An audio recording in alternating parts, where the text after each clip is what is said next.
오늘 말씀은 세 가지 관점에서 읽어보셔야 돼요. 왜 사두개인들은 이런 질문을 했을까? 두 번째는 왜 마가는 이 논쟁을 기록했을까? 세 번째는 오늘날 현대인들은 이 말씀 속에서 어떤 메시지를 찾아낼 수 있어야 하는가 하는 세 가지 관점을 가지고 오늘 말씀을 읽어야 됩니다. 사두개인들이 예수님께 와서 질문한 게 뭡니까 여러분? 그들은 부활이 없다 하는 자들이었다 이렇게 얘기를 하죠. 사두개인들은요 참 재밌는 사람들의 좀 이중적이기도 한데 어떤 의미에서 근본주의자들이기도 하고 막 그렇습니다. 바리새인들과 같이 이들은 모세오경만 인정을 했어요. 성경 중에서 원래 유대인들에게 있어서 성경 중에 구약 성경을 유대인들은 타나크라고 부른다고 했죠. 모세오경은 토라, 케투림, 느바임 뭐 이래가지고 타나크인데요. 토라, 모세오경이 중심이 돼요. 토라라고 하는 율법서라고 하는 모세오경이 중심이 되고 그 다음에 예언서가 있고 선문서가 있습니다. 그래서 첫 번째만 따서 타나크라고 부르는데 그런데 그들에게 있어 제일 중요한 건 모세오경이에요. 사두개인들은요 그 중에 예언서나 선문서를 인정하지 않고 모세오경만 하나님의 말씀을 인정했습니다. 근데 모세오경에 부활에 관한 내용이 없어요. 그래서 부활이 없다 하는 겁니다. 반대로 바리새인들은 예언서나 선문서까지 다 인정을 했어요.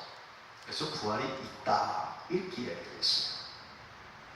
예수님은요 가장 중요한 게 예수님의 사역 중에 뭐냐면 부활이었어요. 사실. 그래서 기독교의 핵심은 부활이다 라고 말을 합니다. 기독교 절교의 핵심 가장 중요한 절기는 부활절이라고 말할 수 있거든요. 근데 이 부활 가장 중요한 문제를 이야기하는 거예요. 그래서 사두개인들이 이런 질문을 했던 이유는 여러 가지인데 그 중에 하나는 바리새인들과 적대적 공생관계였잖아요. 예수님을 죽이는 데는 공생이었지만 사실은 평생 사두개인들은 바리새인들과 적대적이었어요. 그래서 바리새인들이 부활이 있다고 말하니까 부활이 없다는 사실을 논증할 수 있는 정말 절호의 기회를 맞았습니다. 왜냐하면 바리새인들이 예수님과 논쟁에다 나가떨어졌어요. 서기관들도 나가떨어졌어요. 이제 자기들이 나서서 니들 다 잘못됐으니까 우리들이 나서서 라고 말할 수 있는 절호의 찬스를 잡았습니다. 그래서 모세오경이 이게 없다라고 말했는데 없다고 한 논리가 바리새인들이 주장한 논리를 역으로 이용하는 예컨대 계대결혼법이라고 해서 형사 취수제 우리나라도 있었는데요. 형이 죽으면 그 형수를 동생이 취하는 거였어요. 물론 옛날에는 여자들이 귀하기도 했지만 또 다른 이제 가문을 이어간다는 의미가 있었어요. 그래서 사실은 이 형사 취수는 엄격하게 결혼제도라기보다는요. 형의 재산과 형의 대를 이어준다라는 어떤 사회적 의미입니다. 특히 이 성서에도 이런 내용이 이것은 형의 아내를 취한다라는 개념보다는 형의 자손, 형의 이름을 계속 존속시켜주기 위한 하나의 나름대로의 의무였던 거예요. 그래서 여기 굉장히 중요한 의미입니다. 근데 뭐 형이 먼저 가면 동생이 형수를 취해서 재산을 이어주고 형의 가문을 이어주는 어떤 의미에서 봉사였던 겁니다. 형을 위한 봉사였던 거예요. 그런데 이것이 이제 결혼제도로 한쪽으로 보니까 좀 문제가 되기도 했고요. 또 하나는 모세오경에는 뭐 7명까지 안 나옵니다. 그냥 이렇게 나오는데 바리새인들은 유대인들은 이 사두개인들을 강조하기 위해서 7명까지 아들들을 갖다 들이붓는 거예요. 그러고 나서 이제 이야기를 합니다. 누구의 아내가 되겠습니까? 나중에 이건 말이 안 되는 거 아닙니까? 이런 얘기를 하면서 얼마나 바리새인들이 잘못된 주장을 하고 있는지 얼마나 자기들이 옳은 주장을 하고 있는지를 증명해내고 싶었던 거죠.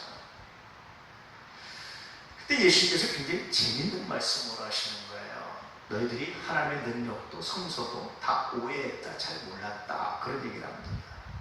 그러면서 성서에는 누구의 아내가 되느냐 그런 데 관심 있는 것이나 천국에는 하나님 나라는 시집가고 장가가는 일 자체가 없다. 우리 천사와 하나처럼 그러니까 남녀의 구별이라든지 이런 제도 자체가 없다는 거예요. 그래서 여러분 이 땅에서 끝나는 것이 이 땅에서 인연이 천국까지 계속 이어진다고 생각하잖아요. 그렇지 않다는 거예요. 바리새인들은 뭐라고 주장했냐면 그때는 맨 첫째 형의 아내가 될 것이다 이렇게 주장을 했어요. 이것도 굉장히 잘못됐죠. 그래서 유대인들의 잘못된 오해가 뭐냐면 천국을 이 땅의 연장선상으로 보는 거예요.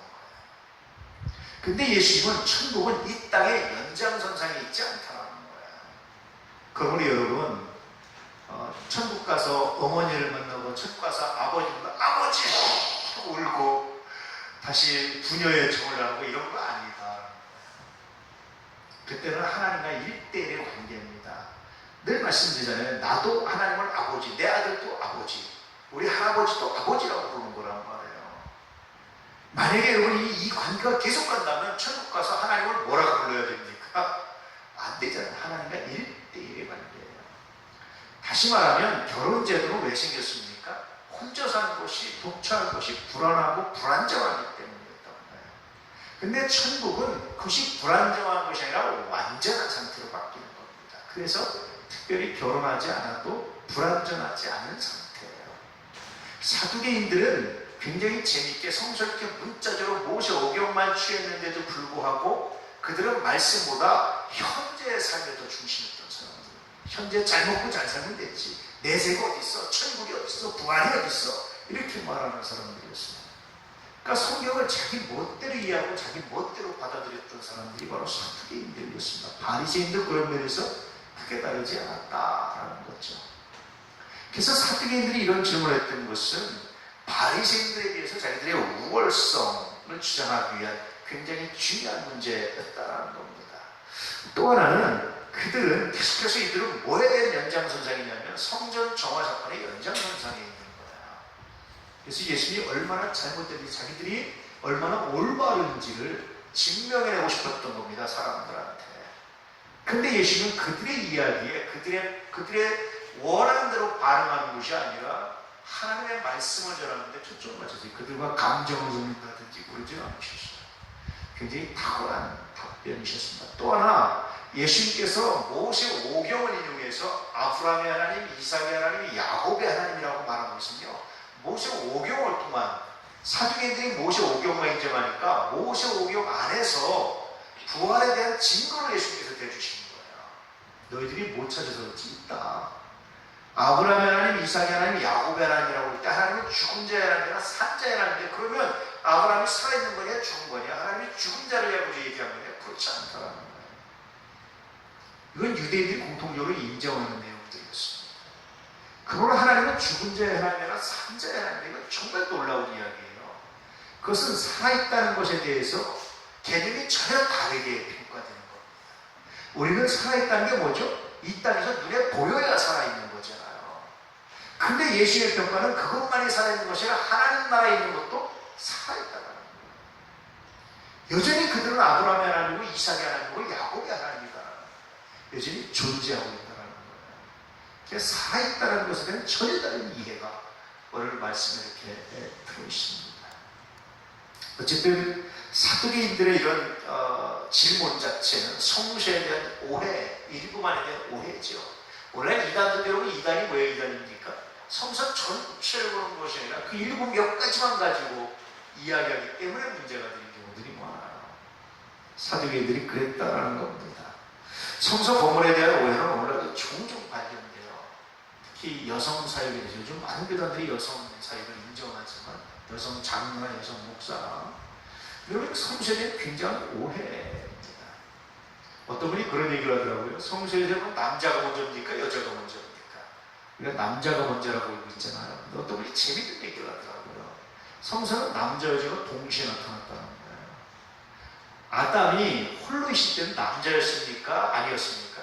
사람이었어요. 사람입니다. 그래서 아담이라는 뜻은 사람이라는 뜻입니다. 그냥 사람이었던 거예요.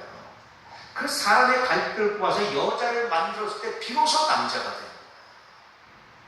남자라는 이름이 비로소 존재하는 겁니다. 여자가 없이는 남자가 존재가 그러니까 동시에 존재했다는 건데 굉장히 재밌는 표현이고 발견입니다. 여러분 남녀차별은 성서적이지 않아요. 남녀차별은 성서적이지 않습니다. 더군다나 하와가 먼저 죄를 졌기 때문에 뭐 벌을 받아야 되고 더 이렇게 된다고 말하면 여러분 예수 믿는 의미가 어디 있습니까? 예수 믿는다는 건 뭡니까?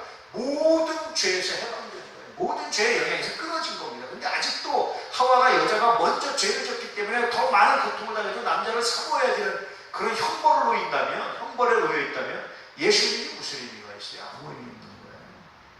성서를, 복음을 정말 많이 오해들 한 겁니다. 이런 일들이 오늘날도 얼마나 많은지 몰라요. 여자분들 기분 좋게 하려고 하는 얘기가 아니고요. 성서에 있는 이야기를 말씀드리는 겁니다. 이런 오해들이 오늘도 종종 오늘날도 발견되고 있다는 거예요. 그러므로 여러분 교회 안에 있을 때 이건 남자가 이런 말 하지 마세요. 힘쓰는 일은 이건 남자가 아니라 이건 남자의 특기입니다. 남자가 여자보다 더 강한 힘을 가지고 있으니까 하는 일입니다. 당연히. 그런데 어떤 역할에 있어서 남자, 여자 이거 구별하지 마세요. 하나님이 남자, 여자가 동일하게 하셨습니다. 동등하게 하셨습니다. 할 수 있습니다. 쟤는 달란트를 가지고 이야기했습니다. 이건 내가 달란트가 없습니다. 이건 내가 달란트가 있습니다. 이렇게 말할 수 있지만 남자, 여자에 대한 그런 차별은 버리십시오. 그래서 이건 성서적이잖아요. 성서로 오해한 겁니다. 기독교를 참 많이 오해한 겁니다. 원래도 이런 일들이 참 많다라고 말씀해주고 있죠. 그러면서 굉장히 중요한 교훈을 하나 던지고 있는데 천국에는 결혼제도가 없다라는 그런 교훈을 던져주고 있는 겁니다. 그러므로 여러분 천국 가서 아내를 만나고 남편을 만나고 이런 생각을 하지 마시고 그냥 같은 성도입니다. 그런 생각을 가지고 좀 대할 수 있기를 주님으로 축복합니다. 어머니, 아들 이런 관계도 천국은 아닙니다. 물론 알아볼 수 있을 것 같지만 그것이 중요한 의미를 갖지 않는다는 거예요. 그냥 성도로서 하나님의 같은 백성으로서 말 그대로 정말 형제 자매로서 이 관계를 갖게 되는 거죠. 그러므로 여러분 이 세상의 연장선상에서 천국을 생각하지 마십시오. 종종 우리는 그런 또 제가 몇 번 얘기했지만 간증을 들어보셨죠. 저희가 천국 갔다 오니까 내 집은 기와집, 네 집은 초가집. 이것도 굉장히 성경을 오해한 겁니다. 여러분 만약에 천국이 이렇게 빈부격차가 있는 곳이라면 천국이 되겠어요? 안 되겠어요? 그것도 이 땅을 사는 동안만 빈부격차면 천국은 영원한 나라인데 영원히 빈부격차가 있으면 어떻게 되겠습니까? 그게 그렇지 않아요. 하나님 주시는 상급은 우리가 생각하는 돈이나 큰 집이나 자녀 이런 개념이 아닙니다. 근데 이런 것들로 오해해서 성경을 천국을 오해하는 일들이 참 많아요. 그래서 왜 열심히 하느냐? 나 천국 가서 기와집 받으려고요. 그런 사람들이 종종 있어요. 그건 정말 잘못된 신앙이고 잘못된 개념들입니다. 하나님의 상급은 있어요. 존재하는데 그건 우리가 이 땅에 사는 돈의 개념이 아닙니다. 부의 개념이 아닙니다. 또 다른 것은 개념이에요. 그렇기 때문에 여러분 그런 오해들에서 벗어날 수 있기를 축복합니다. 그래서요 그 천국의 삶을 우리가 누리는 방법 중에 교회에 들어오잖아요. 그러면 사실은 가족관계 조금 벗어나려고 노력을 하죠. 벗어날 수는 없죠. 벗어나기 어렵죠. 그렇지만 벗어나려고 노력하는 거예요. 형제입니다. 자매입니다. 남편도 형제입니다. 아내도 자매입니다. 사실은 아들, 딸도 자매입니다. 형제입니다. 라는 관점을 가지고 자꾸 대하려고 노력을 하셔야 됩니다. 물론 그건 완벽히 못 되죠. 하지만 그런 관점을 가지고 대하려고 해야 돼요. 가족이기 때문에 더 특별히 하는 것은 여러분 사실은 천국의 삶에 특별히 어울리진 않는 거다라는 겁니다. 자, 오늘 말씀에서 또 하나 굉장히 중요한 것은 산자의 하나님이라는 겁니다. 이것은 아까 말씀드렸듯이 생명에 대한 전혀 다른 이해예요. 우리는 생명으로 뭡니까? 이 땅에 있는 것만 살아있다고 생각하잖아요. 그런데 성서는 이 땅에 있는 것 이 자체를 살아있다고 말하지 않아요. 예수를 믿는 나를 믿는 자는 죽지 않을 것이다. 예수님 그렇게 말씀하시잖아요.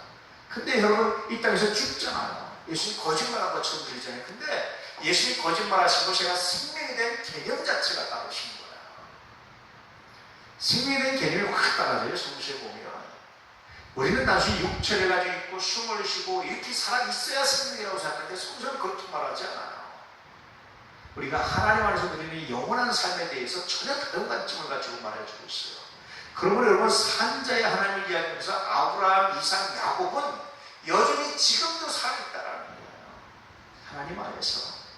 그러므로 여기가 예수 있잖아요. 그럼 여러분 여전히 영원히 살아있는 거예요. 우리가 이 땅에 이 육신의 장막은 잠깐 땅으로 갔다가 다시 우리가 부활을 하게 되지만 그 부활한 모습도 물론 지금하고 전혀 다른 모습으로 부활하지만 그러나 여전히 우리는 생명을 가지고 있다는 거예요. 살아있다는 겁니다. 이게 얼마나 중요한 건지 몰라요. 여러분 살아있는 겁니다. 생명입니다. 왜냐하면 하나님은 죽은 자의 하나님이라 산 자의 하나님이시기 때문에 그 하나님이 영원한 하나님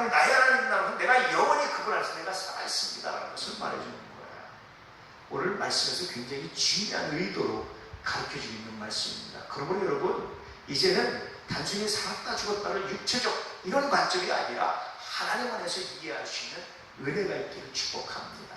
그래서요, 성서에서는 죽은 자들을 죽었다고 말하지 않고 뭐라고 말합니까? 잠잔다, 그렇게 말합니다. 잠잔다. 물론 그것은 부활을 상징하는 거기도 합니다. 부활 때까지 약간 잠자는 것으로 이야기 설명하는 것도 합니다. 그런데 죽었다고 말하지 않고 어쨌든지 간에 잠잔다, 그렇게 말해요. 그래서 죽음이라고 하는 걸 어떻게 이해하십니까? 성서는 저녁에 우리가 저녁에 자잖아요. 자는데 기쁘게 잠자리에 드시죠. 자려고 하는데 안 자면서 그렇지 기쁘게 잠자리에 드시잖아요. 왜 그렇습니까? 아침에 깬다는 것 때문에. 근데 저녁에 자는데 아침에 못 깬다고 생각하면 여러분 두려워서 자겠습니까? 아마 눈을 부릅뜨고 안 자려고 하실 거예요. 그렇잖아요. 아침에 깬다는 것 때문에 기분 좋게 잠자리에 드는. 마찬가지로 그리스도인이 죽음을 받아들이는 게 기분 좋게 감사하게 받았는데 왜 그런 줄 아십니까? 깨기 때문에. 하나님 나라에서 영원히 죽어서 없어지는 것이 아니라 잠깐 잠잤다 깨는 거기 때문에 우리가 기분 좋게 감사하며 내 삶에 이제 수고를 다 마치고 하나님 안식합니다. 깰 그 순간을 기다리며 마치 저녁에 잠자리에 들듯이 그렇습니다. 그래서요, 예수 믿는 사람들은 사실은 저녁에 잠자는 것이 뭡니까? 날마다 죽는 거예요. 아침에 일어나는 것이 뭡니까? 날마다 부활을 경험하는 겁니다. 그래서 아침에 그냥 일어나시면 안 돼요. 하나님, 이렇게 내가 아침에 깼듯이 그날도 내가 부활의 날에 이렇게 깰 줄 내가 믿습니다. 저녁에 잠잘 때 이렇게 육신이 잠들지만 아침을 기다려서 내가 하나님 그날도 그렇게 내가 인생을 마무리하고 새날을 내가 기다립니다. 그래서 예수 믿는 사람들은 저녁에 잘 때마다 죽음을, 아침에 깰 때마다 부활을, 이것을 기대하고 이런 묵상을 가지고 자고 일어나는 게 굉장히 놀랍지 않습니까? 감사하지 않습니까? 예수 믿는 자에게 행복하지 않습니까? 죽음 앞에서도 그래서 출현할 수 있고 담대할 수 있는 것이 예수 믿는 사람들이에요. 그런데 예수 믿고 구원의 확신이 있다고 해도 왜 죽음을 두려워하느냐? 땅에 묻히는 거로 생각을 해요. 생각이 잘못됐어요. 없어지는 거로 생각을 해요. 생각이 잘못돼요. 어두운 세상에 들어가는 생각을 해요. 생각이 잘못됐어요. 그래서 제가 말씀드리지만 예수 믿는 사람들은 명복입니다. 이런 명복이라는 말은 안 쓴 것이 더 성서적인 것 같습니다. 그 명자가 어두운 명자예요. 복자가 복복자입니다. 어두운 곳에서도 복이 있기를. 이건 예수 안 믿는 사람들이 하는 얘기예요. 우리는 어두운 가운데 거하는 사람들이 아닙니다. 그렇죠? 그래서 사실은 예수 믿는 사람들이 명복을 빕니다. 이 말은 정말 예수 믿는 사람답지 않다. 잘 모르고 사용한 거지만 언어 선택을 참 용어 선택을 잘못했다. 그런 생각이 들 때가 참 많죠. 우리는 늘 하나님 안에서 살아있는 자들입니다. 할렐루야. 죽음을 땅에 묻힌다든지 없어진다든지 이런 계획을 생각하지 마시고 부활을 해서 잠깐 안식하는 시간. 할렐루야. 내가 마치 저녁에 잠잤다 아침에 깨듯이 잠깐 그런 시간. 그래서 내 생명을 하나님께서 취하셨다. 하나님 감사합니다. 내 생명을 취하셔서 하나님께서 취하셔서 나는 여전히 죽는 것이 아니라 살아있는 산자의 하나님이 되신 하나님, 내가 하나님의 살아있는 것을 고백합니다. 이런 고백을 가지고 담대할 수 있기를 축복합니다. 그래야 비로소 예수 믿는 구원의 확신이 감사가 되고 죽음이 성도의 죽은 것이 복이 있다는 것이 비로소 이해가 되기 시작해요.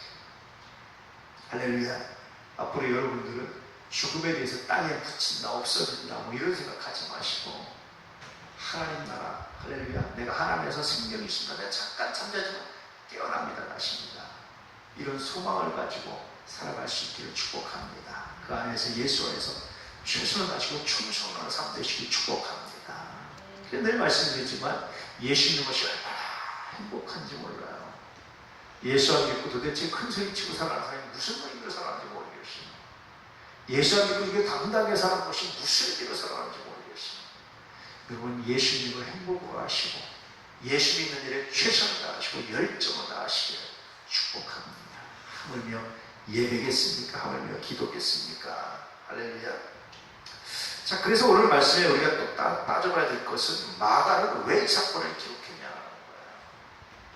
예수님의 죽음은 당시 기득권 세력의 악한 의도죠. 그런데 이런 악한 공격은 마가 당시에도 멈추지 않고 있었다는 거예요. 여전히 악한 공격을 일삼고 있습니다. 그러므로 담대해야 된다는 메시지를 남겨놓고 있습니다. 또 하나는요, 부활에 대한 정확한 이해가 가르칩니다. 기독교는 중심이 부활입니다. 부활의 종교라고 말할 정도로 부활입니다. 근데 많은 기독교인들이 부활에 대해서 오해를 하거나 잘못 생각하고 있는 일이 참 많아요. 여러분도 막 그렇게 생각했을 텐데, 천국 가서 아버지 만나고 천국 가서 이렇게, 물론 우리가 위로하면서 이렇게 얘기할 수 있어요. 근데 정확한 건 아닙니다. 그래서 여러분, 부활에 대한 정확한 이해가 필요하다는 거예요. 마치 저녁에 자고 아침에 일어나듯이 부활은 그렇습니다. 그래서 기독교인들은 죽는 것이 아니라 잠잔다는 표현이 어울립니다 라는 이야기죠. 그 다음에 세 번째로는요, 마가 공동체에 사두개들 같은 사람들의 출현 가능성에 대한 경고입니다. 성서 전체에 대한 이해가 아니라 부분만 가지고 나오는 그런 이단들이 언제든지 특수할 수 있어요. 그래서 항상 신앙은 성서 전체 관점을 가지고 바라봐야 돼요. 한 구절을 가지고 66권을 비춰봐야 되고요. 66권 가지고 한 구절을 비춰보는 이런 능력이 있을 때 민소리가 이단에 빠지지 않을 수 있습니다. 그렇지 않으면 이단에 빠지게 돼요. 늘 신학을 하면서 가장 중요한 배움 중에 하나가 뭐냐면요, 성서 해석하는 방법이에요. 초대교회 때는 성서를 어떻게 해석했냐면 사도들이 가르친 전통대로 해석을 했어요. 그걸 전통, 사도 전통이라고 말하는데요. 예를 들면 예수님이 지금 이 말씀을 하셨습니다. 이단은 앞뒤 배경 다 자르고 이 말씀을 전혀 다르게 해석할 수 있는 거예요. 무화과나무를 예수님께서 저주하십니다. 앞뒤 배경 다 자르고 그 무화과나무를 전혀 다른 의미로 해석을 하는 거예요. 이단. 그런데 사도들은 정통을 어떻게 했냐면 이 앞뒤 배경 가운데서 사도들이 어떤 의미로 예수님이 이런 말씀을 하셨다고 직언하고 있는지 그 의미를 찾아서 해석합니다. 그래서 여러분, 신학을 한다는 것은 사도들이 어떤 의미로 어떻게 해석했는지를 쭉 예전에 2000년 동안 이어내려온 역사를 배워보기도 합니다. 이걸 제대로 못 배우면 성서 해석이 엉뚱하게 보여요. 두 번째는요, 항상 그러기 위해서 성서를 한 구절을 통해서 66권을 한 구절을 살펴볼 수 있는 능력을 키우는 게 신학을 공부하는 겁니다. 그걸 가르쳐야 되는 거죠. 그래서 늘 이럴 가능성 때문에 마가는 이 사건을 기록하지 않았을까라는 생각입니다. 현대 이 말씀을 읽는 사람들이 주는 메시지는요, 성서에 대한 통전적 이해가 정말로 필요하다는 겁니다. 이게 잘못되면 이해하려면 비현명이 돼요. 특히 우리나라 사람들이 참 제가 보기엔 문제가 하나님의 음성을 조작해내는 거예요. 하나님의 음성 들었다는 것은 얼마나 많은지 몰라요. 거짓말들이, 잘못된 것들이 얼마나 많은지 몰라요. 여러분, 하나님의 음성을 쉽게 조작해내지 않게 축복합니다. 얼마 전에 어떤 분을 만났는데 그래요. 부모님이 아프셨는데 자기들이 기도하면 분명히 나한다고 응답받았다는데 근데 돌아가셨다는 거예요. 그래서 굉장히 어렵게 이제 이렇게 다운돼서 고통스러운 시간을 지냈습니다. 근데 우리가 그런 실수 너무나 많이 하죠. 그래서 여러분, 하나님의 음성은요, 검증하고 또 검증하고 또 검증하고 돌아보고 묵상해보고 도대체 내가 그것을 알았다 몰랐다가 중요한 것이 아니라 이걸 통해서 하나님의 어떤 뜻을 어떤 의미를 깨달기 원하는지를 발견해야지 점쟁이처럼 이걸 알았다 몰랐다 이랬다 저랬다 이걸 알려고 하면 실패하게 되세요. 100%. 그런 일이 정말 많습니다. 그래서 여러분, 믿지 마십시오. 누가 들었다 말았던 걸 믿지 마세요. 그냥 내가 하나님께 믿고 맡기고 살아가시 혹시 그런 음성이 들리면 검증해 보세요. 검증해서 그걸 맞았다 틀렸다 들었다 안 됐다 이게 중요한 게 아니라 이걸 통해서 하나님 나의 신앙을 어떻게 성장시키기 원하십니까? 내가 어떻게 더 하나님을 사랑하기 원하십니까? 이런 때 집중하실 수 있기를 주님은 축복합니다. 그래서 잘못된 신앙들이 너무나 많아요. 그런 이제 관점을 가지고 말씀하고 있는데 두 번째는요, 천국에 대한 오해입니다. 아까도 말씀드린 천국을 현재의 연장선상에서 이해하면 곤란합니다. 여러분, 그렇다면 천국이 되기 어려워요. 아까도 말씀드렸지만 기와집, 초가집 이거 가지고 천국을 이해하면 곤란합니다. 하나님의 상국을 현재 부의 관점으로 얘기해도 곤란합니다. 그렇지 않다는 거예요. 천국에 대한 오해입니다. 장가가고 시집간 일이 없듯이 그것도 인간이 홀로 존재할 수 있는 온전한 존재로 설 수 있는 것이 바로 천국입니다. 할렐루야. 세 번째로요, 부활에 대한 바른 이해가 정말 필요하죠. 이것이 오늘 말씀을 읽는 정말 중요한 포인트입니다. 우리가 부활의 그날을 기억하면서 오늘도 하루하루 살아간다는 것은 정말 의미 있는 일입니다. 할렐루야. 예수 믿는 사람들은요, 부활을 소망하는 사람, 부활의 확신 가운데 거하는 사람들입니다. 이게 예수 믿는 사람들입니다.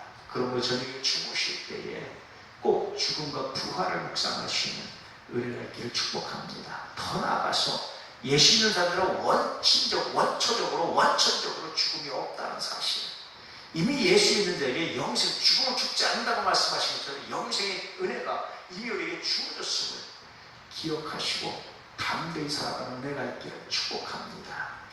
예수 믿는 겁니다.